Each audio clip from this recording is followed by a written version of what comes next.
Қазақбай Әжібекұлы бұл тарихи жанрдағы көптеген туындылардың авторы.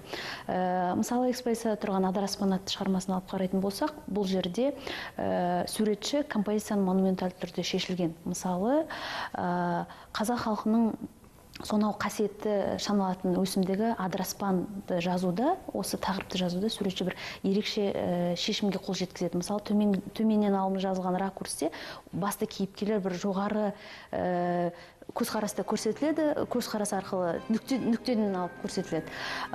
Бұл шығармада суретші бір символикалық, аллегориялық ассоциацияларға бет бұрған. Сонымен қатар бұл туындысын арқылы суретші қазақтың тарихын өздігінше интерпретация жасайды. Тарихи жанр өз саласындағы ең бір күрделі жанрлардың бірі. Мұнда көптеген материалдарды зерделеуге тура келеді. Кез келген тақырыптың көркемдік бейнелік тұрғыда көрсетілуі ұрпақты ұлтжандылық рухта тәрбиелеуде ықпалы зор.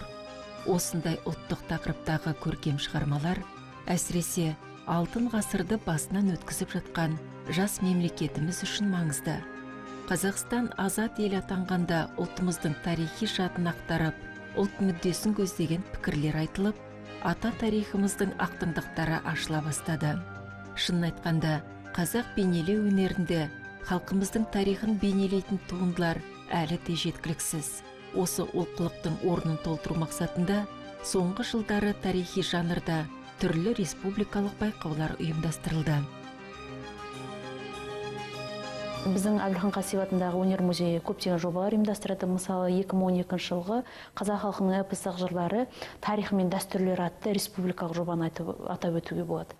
Ал биылғы жылдың басында біздің музей тағы да бір үлкен жаңағы идеямен шықты. Осы тәуелсіздік мерейтойы қарсаңында бұл бабалар аңсаған тәуелсіздік атты ұлттық конкурс жариялады. Бұл да өзіміздің тарихқа бағытталған жоба, яғни бүгінгі таңдағы қазақ кескіндемешілерінің өзіміздің ұлттық кескіндеменің көрсететін туындылар жасау басты мақсаты болды, яғни тарихи жанрда. Яғни суретшілерге қойылған басты талап бұл тарихтың беймәлім беттерін жаңаша қырынан көрсету, немесе халықтың жадында сақталған тұлғалардың бейнелеу, образын бейнелеп көрсету.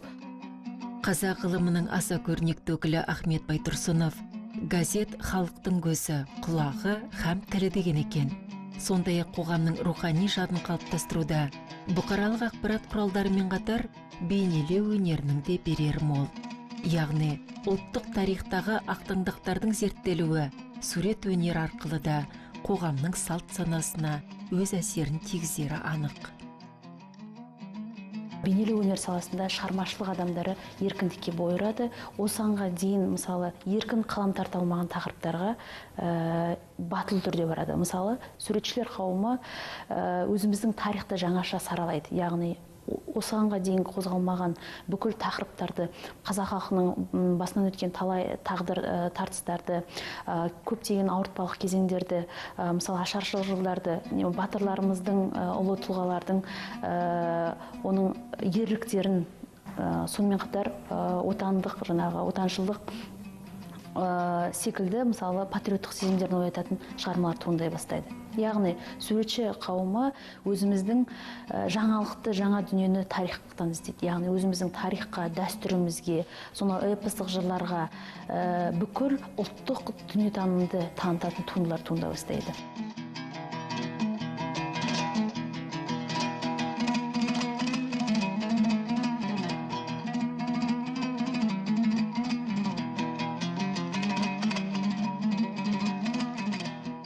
Мұндай байқаулар суретшілер арасында бәсеке тудырып, бейнелеу өнері шеберлерінің кәсіби көркемдік деңгейін көтеріп, одан әрі жетілдіруде септігі зор.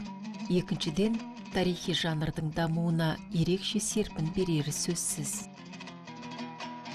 Суретшілер, мүсіншілер тарихымызды жаңаша саралап, ең жоғарғы кәсіби деңгейде көркемдік жағынан жоғарғы туындылар дүниеге келу үшін олар біздің тарихты қайттан оқып, оның нақты фактілерге сүйеніп, не болмаса әрбір кезеңнің немесе әрбір көтерілістің кейіпкердің тұлғаларын, оның сол дәуірдің ерекшелігін, оның тұр тұлғасын, сол кезеңнің киімін барлығын тереңінен зерттеп, Мысалы, тарихшылармен біз жеке үлкен семинар ұйымдастырылды.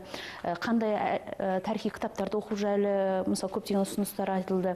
Өзіміздің тарихты жаңағы жазып кеткен, мысалы, Ілияс Есенберлиннің көшпенділері, мысалы, Қабдеш Жұмаділовтің Дарабоз, көптеген жаңағы әдеби тарихи шығармаларды оқу барысында суретшілер жаңа тың жаңағы өзіміздің шынайы тарихты көрсететін туындылар жазды.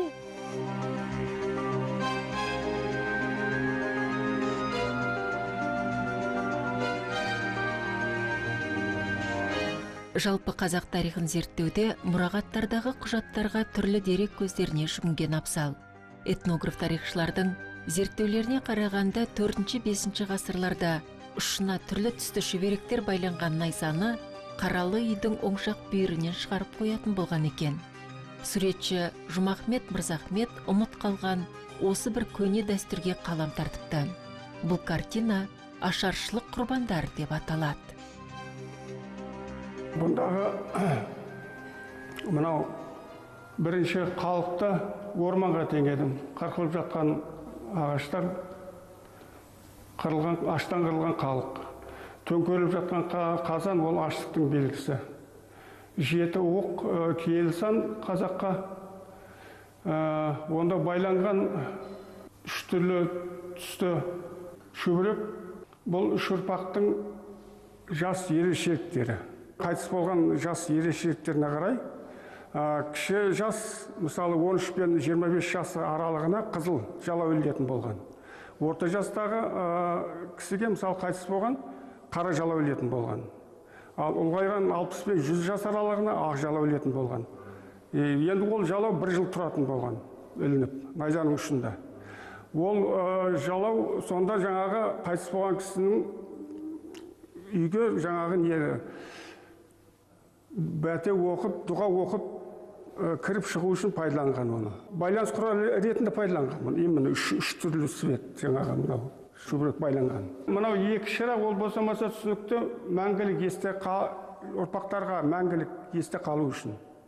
Ұрпақ жалғастығы шам, жарық. 2 шырақ жағатын болған. Мысалы, бай болған жаңа байлар 1 жылға дейін шырақ жағып қоятын болған қаралы үйге қайтыс болған. Енді кедейлер болса сол 40 күн өткенге дейін жағатын болған.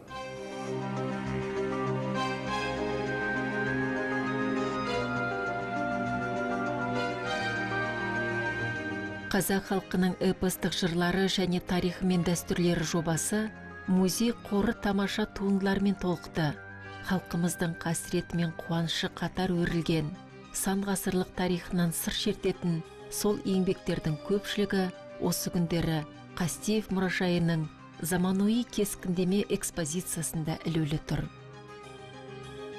Ғасырлар бойы бабаларымыздың басынан өткен тарихтың әрбір кезеңі, әрбір беті ол ерекше үлкен құбылыс. Бір үшін маңызды себебі өзіміздің бүгінгі күніміз үшін және болашағымыз үшін одан ары нығая даму үшін біздің өзіміздің өткен тарихымызды міндетті түрде білу қажет. Яғни ол жерде бүкіл біздің ұлттық құндылықтарымыз, қазақ халқының жаңағы этникалық ерекшеліктері, сонымен қатар оның терең ұлттық дүниетанымы барлығы біздің сол тарихта жатыр. Сондықтан да біздің болашақта нық дамыған мемлекет болып әрі қалыптасу үшін өзіміздің тарихымызды міндетті түрде білу қажет. Сондықтан да суретшілер қауымы өзіміздің өткен өмірге, өткен дәуірге тереңнен үңіліп, жаңаша қырынан оны ашып көрсетіп, мысалы, оңға дейінгі бәріміз білеміз кеңестік кезеңде бізде жаңағы сол дәуірдің өмірдің рухын дәріптейтін ғана шығармалар бар біздің музейдің қорында. Ал қазақ халқының тарихын көрсететін, мысалы, былтырғы жылы 2015 жылы қазақ халқының қазақ хандығының 550 жылдығы үлкен мерейтой болды. Осы 550 жылдық қарсаңында біздің музей үлкен көрме ұйымдастырған кезде біздің қорда өзіміздің ұлттық тарихымызды көрсететін ешқандай туынды жоқ екенімізге көз жетті. Тек қана кеңестік кезеңнің сонау дәуірді дәріптейтін ғана социалистік реализм дейміз ғой, соның шынайы көріністер бейнеленген шығармалар бар. Сондықтан да бүгінгі таңда осы біз бүгінгі жобаны ұйымдастырудың мақсаты сол. Яғни музейге келген, кез келген өзіміздің жас ұрпақтан, балабақшадан, мектеп қабырғасындағы оқушылардың өзіміздің тарихты таныстыратын көркем визуалды бізде композициялар қажет. Тарих жанры мақсаты және сюжеттік шешімі жағынан батализм жанрымен тығыз байланысты.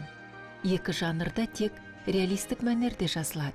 Яғни қандай да бір көріністер немесе батыр образдары тек реалистік тұрғыда жазылады. Бұл суретшіден жоғары кәсіби шеберлікті талап етеді. Реализмнің бүкіл канондарын меңгерген суретші ғана тарихи және соғыс жанрларында өте көркем және толыққанды композициялар жасай алады.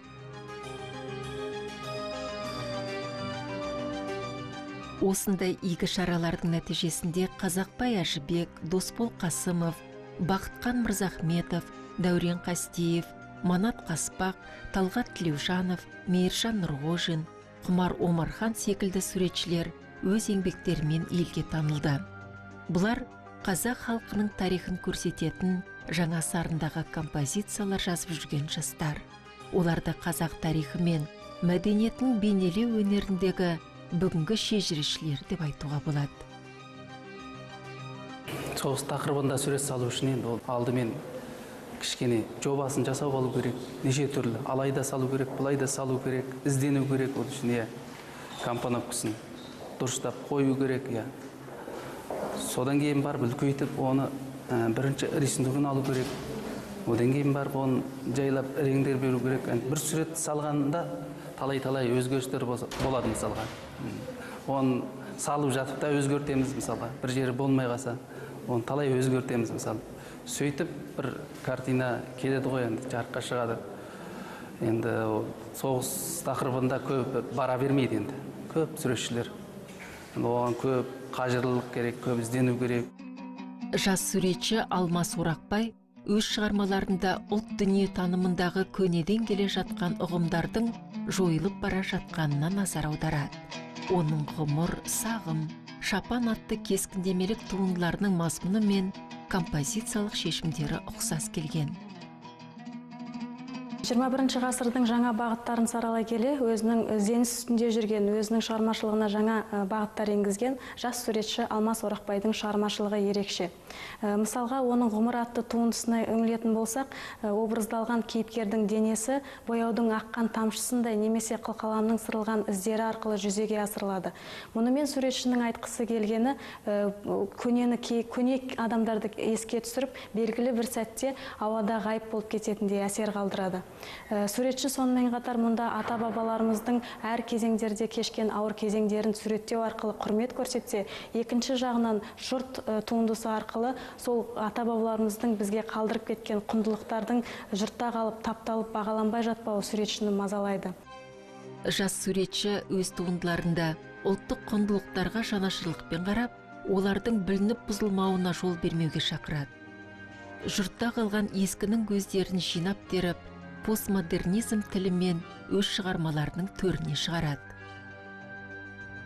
Шілде атты туындысында сары егістік алқабында жаны айқайға толы жас кейіпкердің жалаңаш денесі сұлбаланған. Оның артында қара тұман басқан көкжиек берілген.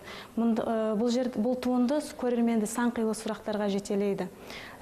Суретшінің басты тақырыбы мұндағы, мысалы графикаларындағы аттардың бір-бірімен жанжалдасуы, қазіргі заманның белгісі, қазіргі заманның тіршілігі, өмір тіршілігі. Сонымен қатар оның кескіндемелік туындыларындағы басты тақырып, басты кейіпкер адам, яғни жалғыздық. Қазіргі заманда бұл тақырып бір проблемалардың бірі болып есептеледі. Тәуелсіз Қазақстанда бейнелеу өнері өркендеп, биік белеске көтерілді. Мемлекеттік өнер музейі заманауи кескіндеме залының тұрақты экспозициясына қойылған мына шығармалар соңғы жылдары өткізілген ауқымды жобалардың жемісі. Бұл картиналар өнер сүйер қауымды ұлы дала елінің бағалы құндылықтарымен таныстырады.